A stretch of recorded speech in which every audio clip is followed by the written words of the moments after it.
Hi, and welcome to episode 91 of the Gridiron Zero podcast. My name is Andre, and with me today is my co-host Antoine. What's up, gang? What's up, man? And also with us today is a guest. We've got one of the founders for AIK's women's team.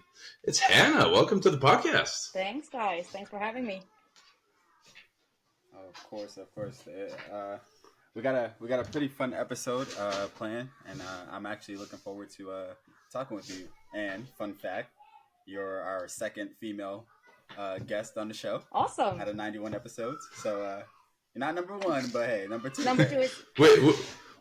We've really been lacking in female representation here, I'll tell you. But yeah.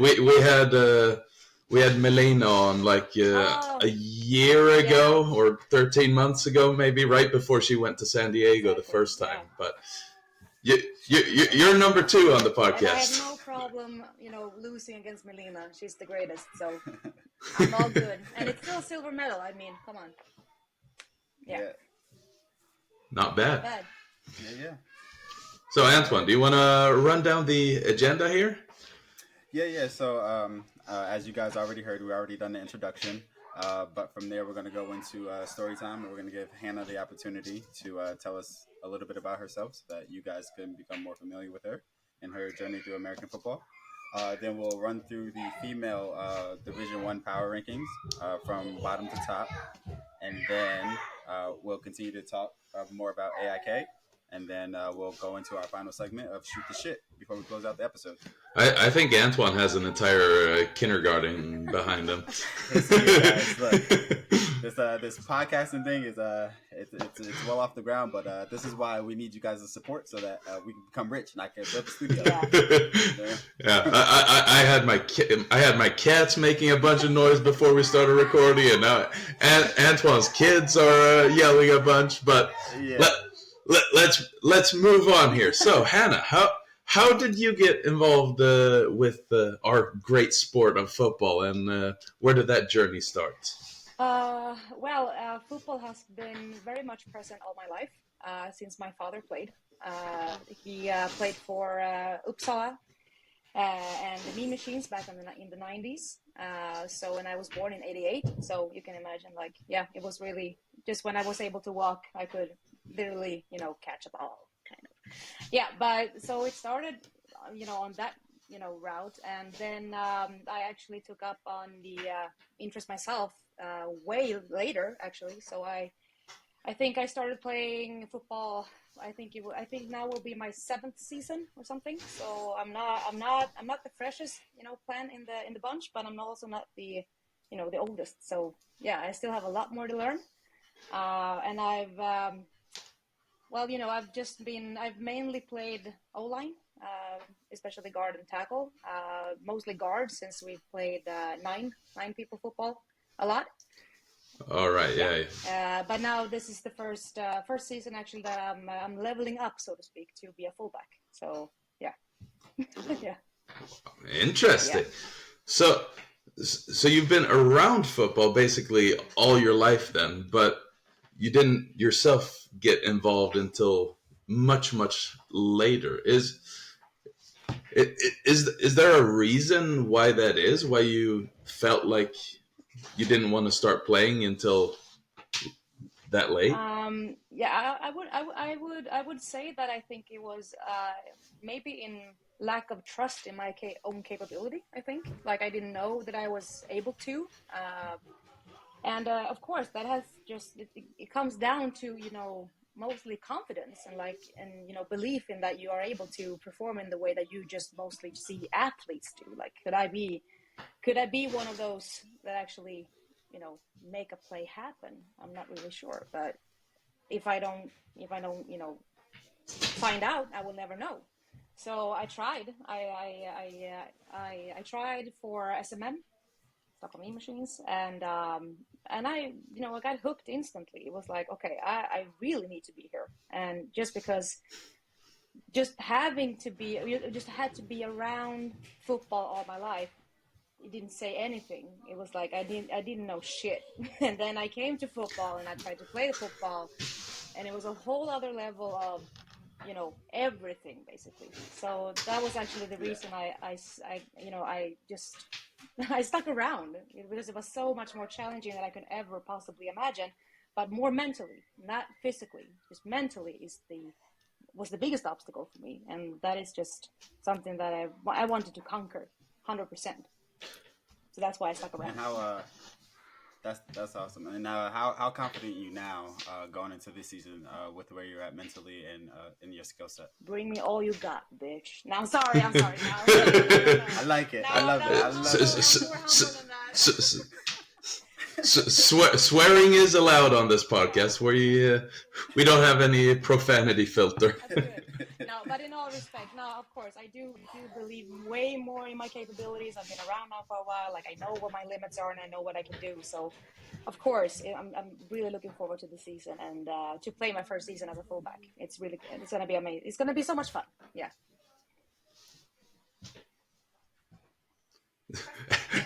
For those who aren't watching, Antoine's frenetically looking around him to see what's going on. Well, because my naked 7-year-old just crawled behind the camera. I was like, oh my god, please don't be naked in the camera behind me. Get banned instantly. Yeah, I know. I was like, well, Jesus Christ, this episode isn't going up. But yeah, he crawled on the ground, so we're good. We're good. Oh man. But yeah, that's awesome. It's awesome to be confident, and it's awesome that you're looking excited for this season. Now, we on this podcast, we like to be honest, and honestly speaking, we don't really know too much about the women's football division. We follow it, we watch games here and there, but one of the main reasons why we wanted to invest so much time is that women's sports are growing, obviously, and you guys deserve the platform that you're on. So, when we're going through these power rankings, just take it with a grain of salt, listeners. We don't know everything, but we're trying, okay? Definitely. We've already basically admitted one major mistake in our rankings, but yeah. Yeah, but with that said, we'll move forward and we'll keep on pushing forward, and we'll go through our power rankings for the women's Division 1. Yeah. All right, Andre, you want to take over here? Yeah. First up, in 8th place. So we've got 8 teams in women's Division 1 this year. And in 8th place, we ranked, I think very incorrectly, the Copenhagen Raptors. And in our defense, I think we clarified this in the comment section as well. We did not know what was going on with this team until like a day or two after we released this list. Because all I saw was Tomahawks on Sweet Three's website, and I checked results from last year, and they were dead last in the standings last year.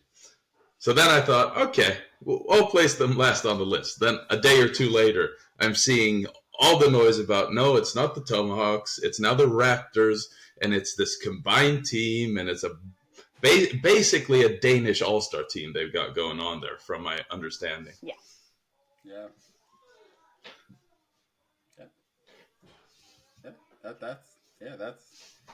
That's all we know. I mean, obviously. That's basically all we know. I was like searching my head, I'm like thinking something to say. Come on, I got nothing. That's all we know about this team. Obviously, we're excited to watch them play. I think who did they open up against this week? They opened up against Vesterås. So hopefully, well, not hopefully, but I'm definitely going to watch the game. So yeah, we'll see, and then going forward, we'll have a more accurate depiction of where teams are more accurately ranked on our power ranking. Yeah, we're going to be updating the rankings each week here. So I think in the women's Division 1, this is where we'll see the most drastic changes from week 1 to week 2, because now we'll actually have knowledge on what we're seeing. So everybody's gonna be like, wait, what the hell? How did they go from last to up in the top? But maybe it is what it is, people. Of course, it is. And I think that the Raptors and AIK is basically like on the same kind of like page this year, because since we are new, also most people know about our players, and that's the same thing with Raptors. They know about their players. So, it's kind of hard to see, because there's no like results to base on the facts. You just have to guess, kind of like what kind of horsepower do you have underneath the hood, and that is in terms of who's playing where. So it's going to be amazing. I think it's going to be so cool to see how they take on Västerås, at home also. So it's going to be amazing. Yeah, their home opener. I don't know much about Västerås here, but I know they were around mid-table last year, so they're not a bad team. But let's see how they match up against the Raptors here. Yeah. All right, onward and upward. Number 7. Sitting at number 7, we have our Norwegian friends over at. We've got the Vålerenga Trolls sitting at number 7. They did not do so well in the series last year, and I don't know if I'm expecting any more this year. I know, didn't you guys cooperate with them for the Griffins Cup in Malmö? Yeah, that's very accurate. In December? Yeah, very accurate. We had a few players that was able to go down with the Trolls, since we know a few of the players personally. So it was kind of like an easy setup per se. So there was a lot of us wanting to play ball. Me, unfortunately, couldn't go. But, for example, my girlfriend who plays also, she went with, and they had a hell of a time. Vålerenga has really, really stepped up their game. They're really, it's such a devoted team. It's amazing to see, and how also they've been, they've been a part of the Swedish, league for since I started playing, and it's because they can't really have their own national league. So I think it's really cool that we can incorporate them also along with the Raptors. Of course, they're new this year, but Vålerenga, they've been hanging on, and it's really cool. I'm really looking forward to see what they can bring to the table this year. So do you see them being better equipped to compete better? Yeah, definitely. And I think it's also just because basically the mindset of the players, that they are so determined to make this work, and they're so determined to have success. And I believe in them 100%. Nice. Awesome. Okay, so Hannah's a lot more optimistic about their chances than I am, it seems here. Of course, those are my girls. It's awesome. I root for them, at least. I root for them so much. Yeah. Cool. All right. Let's keep it pushing. Number 6, who we got? Number 6, sitting at number 6, we have got the Limham Griffins. Initial thoughts. Initial thoughts. Everybody's just like, yeah, okay. Yeah. So I don't know if I'm gonna upset my reffing colleague Philip Corder, who's their head coach now, but I've seen Limham's women's team a bit. I've reffed a few of their games, and I've never really been impressed by what the team as a whole can do. I know they have some individual athletes who are pretty good out there, but I think they're lacking in several areas, and I don't think they measure up to most of the other teams here. Okay. Yeah. And as your co-host, I will co-sign on that because it kind of like you said, I follow them on Instagram, obviously, so I see them posting videos of workouts and stuff and results like that. So yeah, I can tell from what I see from an outside perspective looking in is that they are very close. They're tight. I think they're all pretty much friends. As far as all the teams, I think the women's league there's a little bit more better cohesion as a collective whole than it is on the men's teams. Like men's, for some reason, men's leagues it feels like we have more egos and more personalities to deal with, and I think the women in the women's league kind of wanted to come together and collectively, play the sport that we enjoy playing and watching. So it's a little bit of a different approach. I think everybody's kind of rooting for everybody to do well, participate well. Yeah. Okay. Well, personally, I've never played against Limham. I do sort of have the same idea as you guys have, and it's basically just based on stats and me not having have had the opportunity to really do a scout towards them, as I've been dealing with a lot of other stuff within the club. So I wouldn't really say that I have anything other to bring to the table, since I don't have the analytic foundation to stand on. So yeah, but I think it's gonna be interesting, because I do remember that I've had a few discussions with with former teammates and such, and Limham has like always been persistent and such, but I don't have I can't really I can't really grasp that. I've heard that they've had major success in that matter, but at the same time they have good players, so I really hope that they it's going to be evident later on when the season progresses that perhaps we are completely wrong. We might be. I have no idea. They're traveling up to Norrköping in week 1, so best of luck to them on that journey. Shall we move on to our next team? Yeah, number 5, Västerås. Yeah, at number 5 we've got the Västerås Roadiers, and if I'm not mistaken, I believe the women's team for the Roadiers, is that the only team that's actually in play this year? Because their men's team usually plays in Division 2, Oh, right? yeah, that's true. Yeah. I think that the men's team actually had to withdraw, so I don't really know why. But oh no, they're in the league. They lost to Gävle last week, 40-0. Oh yeah. See, and that's my knowledge on men's football. Sorry. Yeah. Yeah, but it was. So I was wrong there too. Yeah, but I was thinking about Arlanda. Sorry. But a bit of a sidetrack here, but I really wonder what's happened to the entire organization, the Roadiers, because like I remember U17 we played a final in Duke's Tourney against them, and their senior team was up 1 year in the Super Series even. Like they were a really good Division 1 team for quite some time. So I'm not sure what it is that's exactly been going on there, but they don't really have everything there organizationally. But I think if there's anything that is working, it is their women's team right now. Of course, yeah. Well, Västerås has always been a tough competition. I've played them many times, and really nice people. I really enjoy playing against them, and yeah, they're tough. And also, supposedly they were actually supposed to be a merge between Västerås and Örebro, but it fell into. I don't have any facts about it, but it came to that it didn't work out, so they had to withdraw Örebro from the collaboration, and then now Västerås are standing on their own. But I think that's not going to be an issue for them anyway. So yeah, but it was too bad that Örebro couldn't make it this year, and that they couldn't make the collaboration work, so to speak. So yeah, but I think it's going to be, like I said, it's not an issue for Västerås anyway. So also a tough crowd. Good. All right, onward and upward. Number 4.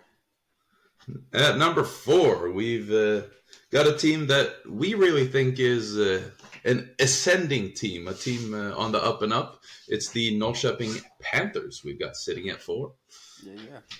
Yeah. Kind of like you said, I saw in the offseason that they added a few key pieces, some Örebro players, to definitely make them stronger. And everything from on their social media that they've been putting out has been them working out, them building that team cohesion, and them just putting in work. So I'm definitely very excited to see what they do throughout the season. And looking forward to them watching their game against Limham this weekend. Yeah, I agree. I've also played Norrköping quite a few times, and they've always had also such an amazing spirit, and like that they've just like put their mind to making everything work for them. And they're a bunch of really, really devoted players also. And I do hope that with the new muscles in the team, both the senior wise, so to speak, it's gonna be a good matchup. It's gonna be a good fight and good games. So I think so I'm really excited to be playing Norrköping also this year. It's gonna be really, really nice. Yeah. And I want to give a big shout out to everyone who is on Norrköping, because they did something kind of fun for us last year. We were going up to Gothenburg to play their men's team with our team in Kristianstad, and Norrköping and Gothenburg, the women were playing right before us, and Gothenburg won. I think it was by quite a few points. And so someone on Norrköping's staff, I believe it was, came up to us and went like, "Yeah, but go beat the crap out of them now, please." Essentially, just begging us to get someone to beat Gothenburg.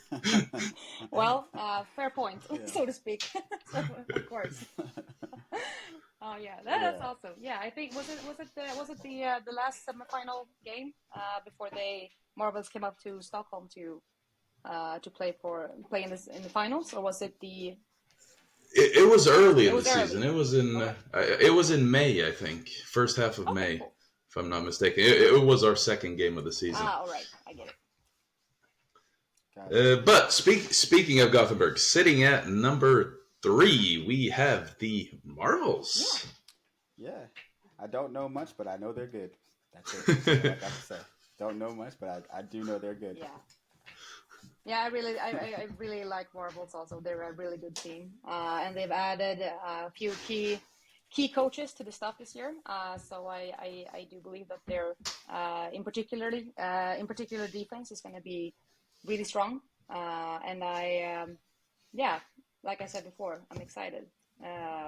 I do, because we played Marvels in the final in season 2021. Where we won, of course, Mean Machines. So that's why. But it was heavy resistance. It's really good. So I'm really looking forward to playing them again 2 years later with the new power, new energy. Yeah. That's awesome. You got any thoughts, Andre? No, not really. I do have a question. I don't know if anyone here knows, but maybe if someone from Gothenburg is listening. I know that they've had a running back who's been really good, Frida. She's been breaking ankles for quite a few years in this series, and I haven't heard anything recently if she's playing or not. But if she is, that's kind of the key weapon for them. Yeah. Yeah, totally. Of course. All right. Number 2. The new team. Sitting at number 2 in our preseason power rankings. We have high expectations for you. It's AIK. Yeah, AIK. The new kids on the block. Exactly.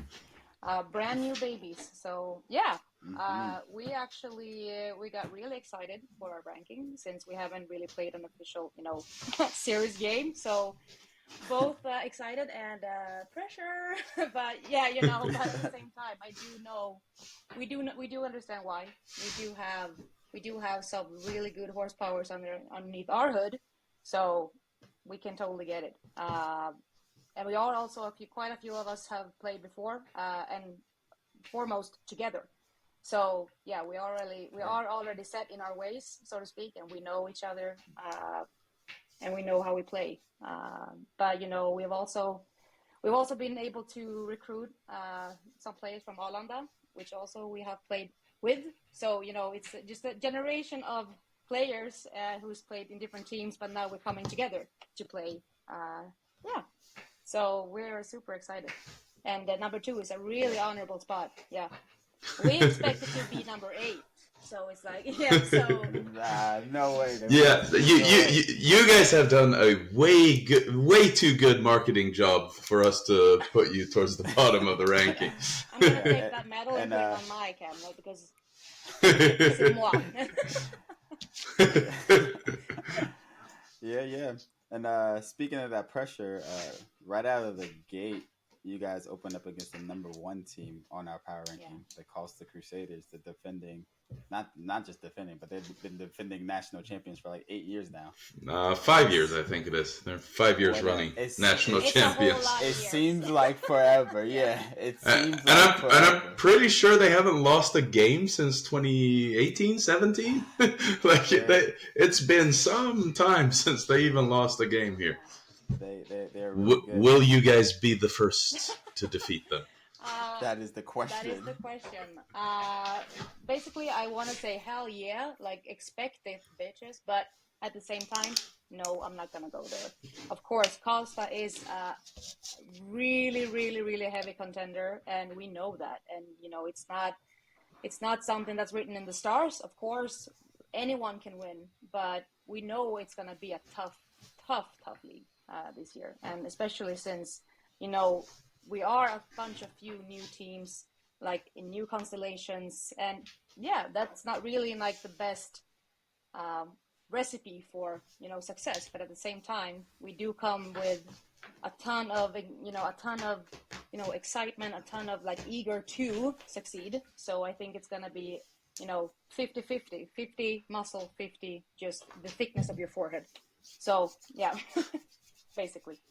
Got it. And kind of for those who don't understand the level that Costa's team has been at, they went down to Malmö to play this Griffins Cup in December with, like, I don't even know if they had half their roster with them. They had no coaching staff with them. And they came in second place, only losing to, I believe it was a German team. Yeah. So they still defeated every Swedish team they went up against with half a roster and no coaching staff. Yeah. But that is the level they're at. Yeah. And I do so also want to, make a major point in this, that of course, Karlstad, they have played together for many years. Like, they know each other from inside and out. And that is just also something that you only achieve by doing it for so long. So you can't teach it. You can't do, like, you have to be side by side playing to become and take yourself to that level. So that is the upper hand that Karlstad is going to have for as long as the same players stay. So, yeah. And we can and everybody can only pray for the best, so to speak. And I'm both being humble and I'm both being like, okay, now it ends here. But at the same time, I'm just happy to be playing, and it's also, yeah, of course, it's gonna be tough. And like you said, like, we are facing, the Nepo babies are facing, the seniors. Yeah, it's gonna suck, but I think also it's gonna be a hell of a lot of fun. Yeah. Yeah. Do you think this opening match will kind of set the tone of where you guys are at as far as like opening games go? Like, this is a big bite of the cake from the get go. So playing well against them can kind of set the tone for how you guys proceed throughout the rest of the season. I would think so. Yeah. Of course, it would be a totally different vibe if we actually played, because we as a team, and we who are in AIK, who have played a lot, together for a few years, we have not together played, Karlstad in quite a few years. So it's both that we have this week, we go into the game excited, and also like we know also about our own limits, and we are objective about it, and we can look from above and be like, okay, it's gonna be tough, but I think, of course, it's gonna set the tone, because at the end of the day, we will value how we come out of the game more, rather than we beat their asses. Like, how can we maintain the energy? How can we maintain all of that, just the willpower, and still be like, you went okay, and we're happy about it. And not to like undersell. We're gonna fight to the last drop, but we also know what we're up against, and that's okay. Yeah. And it's fine. Yeah. Would you have wanted to open up your season against anybody else, or do you kind of look at it as like, are you happy that you got called up because it's like maybe the guys or the league officials are like, we see potential in the team. Let's see how they do against Karlstad. Yeah, you can look at it that way. Of course, you can. Let's just throw them to the wolves. Yeah, exactly. Straight away. No, but I think that we're just happy to be, because I would be lying if I said that, like, we knew that we were gonna be playing, in the series in 2023. That was not our expectations when we started this conversation about AIK over a year ago. We thought, oh, maybe we'll get at least 7 players. Then we can play 7 and we can double. It's fine. And now we're here and we're having all of these Ferraris in our garage. And we're like, then we take on anything. It doesn't really matter. Now we just go. I like that. I like that analogy. A bunch of Ferraris in the garage. I like it. That's awesome. All right, man. Well, that concludes our power ranking. So let's go ahead and push the conversation forward, and let's talk more about AIK. So you speak a lot about your various roles within an organization. You're one of the founders. How hard has it been trying to balance your playing wise versus all the stuff that goes on behind the scenes? Well, for me, basically, I do have that kind of, when I'm at practice, I'm at the practice. When I'm at the field, I'm at the field. When I'm, in any kind of other, project within the club, I'm 100% there. So I've never allowed it, basically, I think, to kind of intervene with each other, because I need my football. I need it. I needed to just like decompress. I needed to relax. I needed to kind of like find new energy to be able to do all of these other things for the club. And of course, it's been really, really much like, to get this ball to, get rolling, so to speak.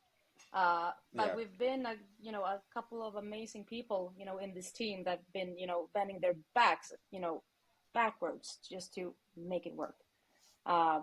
So yeah, all of the hard work is gonna pay off, and it has, because now we're here. So, and we're playing. Yeah. So who was it who pitched the idea of a women's team in AIK, and how many were you at the start when you came up with this? I would say I would be like, I'm not gonna name drop, since it's kind of like we don't want to piss people off. So it's basically like we were 3 women players. When I say we, I do include myself. I'm not gonna out anybody else. 3 people who approached AIK with like, hey, you want to have you want to have a women's team, basically. And then one of the sporting managers like reached out back and was like, yeah, let's talk. And then we did, and it's all history since then. So it's just been it's been three people's really, eager initiative to, just to make it happen. And since then it's been like, okay, we have this resource and AIK has shown up, and they've done like, okay, we fix this. And it's just been, of course, it's been, I wouldn't say that we've been going, downhill and it's all been super easy, but we've had so much to thank. We do have to thank, the AIK so much for how they, just took us in and like, okay, let's make it happen, because we want to have a women's team. We just haven't had the time and the resources to be able to get it into place. But now here you are, 3 people who are just willing to do whatever it takes. Now we have it. Now let's make it happen with the resources that we do have. So yeah. Awesome. Is there any reason why you approached AIK and not anyone else? We didn't have any other, thoughts on where we wanted to be, kind of. Like, we know that, of course, we could have approached other teams in Stockholm, but at the same time, AIK felt like such a natural choice also, because they are also quite new. They are also very eager to establish themselves since taking on the AIK Shield, in 2020. Yeah. So it's like they have also done a major job in, just transforming everything into, okay, now we've been, Bulls, we've been all of these clubs, but now we have to be AIK. And that takes a lot of work, because AIK is a whole brand, about this. Like, everything has to be in place, whether it is graphics, designs, how you're dressed on the field, like the attitudes, like you have to be like molded kind of like into an AIK spokesperson. And of course it's not gonna be everybody's cup of tea, but then also that's also okay, because then you will realize if you're a perfect fit or not, because it's all coming down to who do you want to be as a football player. This sounds like the New England Patriots. Like you Oh, like the Patriot way, like the AIK way, like you guys. I mean, it's not a bad thing because obviously the New England Patriots have won 6 Super Bowls, yeah. obviously, so that's really good. But it sounds like I'm almost thinking more the comparison to like a Dallas Cowboys. Like it's all about the star, the branding, Wow. and nah, it's that kind of thing. I hate the Dallas Cowboys. I hate the Oh, Dallas Cowboys. I don't like him either, but I think that comparison is better. yeah. Okay, I see your point, and it's valid. It's valid, of course. But I do also like it's kind of like I don't want to make it out to be like we're a cult. Of course not. But it's also No, of no. course it's like it's a heavy load. And you know, when you are honored with the shield, it's kind of like, okay, now we have to deliver accordingly to the shield. Yeah. So it's kind of like it's not an option. You just have to do. Nice. Yeah, and those watching can see that Hannah has the shield on her right now as we speak. So all the time. Yeah. But that's it sounds like, and when I said the New England Patriots, I said that because it sounds like you guys are, you guys have come in, you guys have a clear goal. The passionate side from the three of you who started the conversation to have a women's team, and the determination to get the ball rolling was necessary. So I do expect great things. Unlike the Dallas Cowboys, who are trash. They're trash. They can be all about the star and whatever, Yeah. but they're a bad team. They're garbage. I don't disagree, Antoine. I'm a 49ers fan. I don't like him either. Okay, good. But yeah, so me as a fan, I'm expecting great things from AIK football. I think this week 1 matchup is a potential preview of the women's Division 1 championship game at the end. So yeah, those are the type of expectations I have for AIK. Yeah, that's cool. This season. Great. Championship or bust. Yeah, of course. Yeah. You know, you can't be saying championship or bust for an upstart, Antoine. That's not fair. High expectations. Yeah, I know we have high expectations for them, but damn. Yeah, but it already came with the ranking, so it's like we're already there mentally. Like we have to make it work. But it's like in all honesty, like I want to give all of the women's team in this league just a big major shout out. Like we fucking did it this year too. Like we have teams, we're gonna be playing, we're gonna have fun. It's gonna be great. Everybody is great in their own way, and I have high hopes for us to just keep developing this sport and get more women or non-binaries, interested in this and just like play football. Don't let it die. Yeah. So with that being said, we're gonna push forward to our shoot the shit segment. But I want to continue with what you just ended with growing women's sports and growing women's football, and how do we as a we're small, but we're kind of a big deal. But how do we as a platform help drive that narrative forward and help get women interested in playing the game of football? Yeah, I would just kind of refer back to what you said in the beginning, like exposure, like show everybody that we exist also. And I think that you're doing a great job in actually just because you're trying to make us more visible just by if it's posting, if it's being guests on your podcast, just anything to just get the word out. I think it's really important. And like you said, it's anything, everything helps. All exposure helps. Yeah. And maybe like, if I'm being frank, maybe Gridirons of Europe isn't like your target group maybe isn't women between ages of 16 and 45, of course, but at the same time that will grow also into it when they find something that they can relate to. So it's like, of course, like why not make it a target audience? Yeah, exactly. Why not? Well, why not try? Like, come on. So yeah, of course.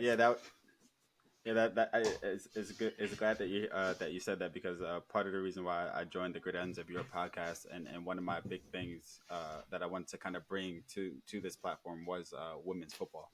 That was my main thing. I was like, hey guys, We need more women's guests. We're missing a huge market because they're playing the sport and they seem more passionate about it at times than the men are. I feel like you guys give your all for very little recognition, and you guys deserve all the recognition in the world, honestly. So Well said. yeah, Thank you. yeah, no problem.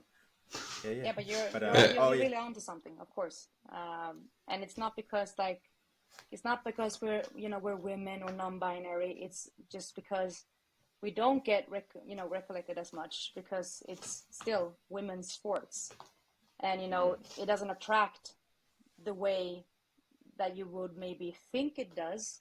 But at the same time, nobody has ever even given it a fair shot in like maybe it really do attract. So I mean, like we had like when we played the finals in 2021. I think we had like 500 people in the audience on at Zinkens Dam. The men had 200 kind of.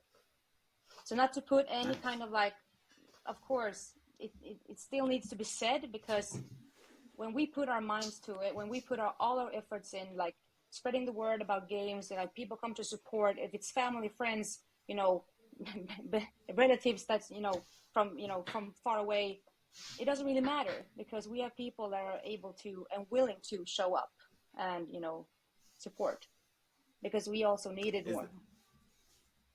Yeah, yeah. Is that what kind of makes the camaraderie between all the teams so special in the women's league? Is because I feel like you guys are fighting the same fight, yeah, and trying to get recognized on the platform. So at the end of the games, it just seems like whether you win or lose, it seems like it's always a big deal to be a part of what's happening in that moment of time. Yeah. So is I think it's kind of like I think with you. I think I would say that it's head on the nail over there because it's like, yeah, of course we're fighting the same fight. We are on the same team, genetically sometimes, not always, but sometimes.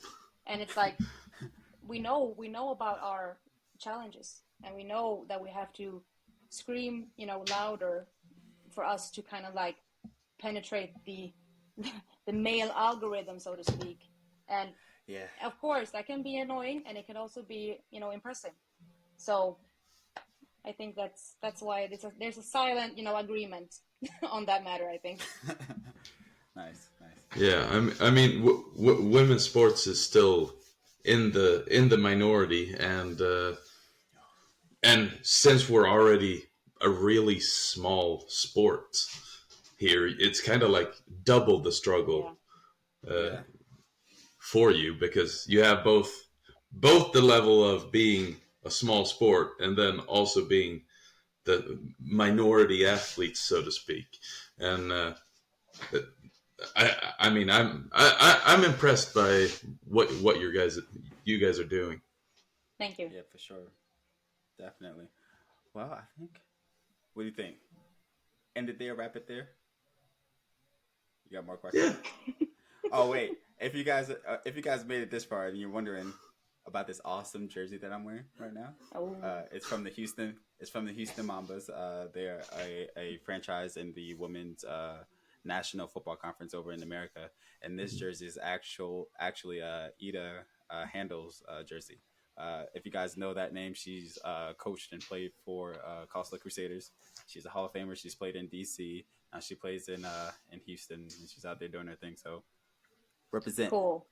That's yeah, awesome. And while we're at Swedes playing overseas, we also have a former podcast guest who's back in San Diego. It's Milena Malaxos. Just a shout out to her as well.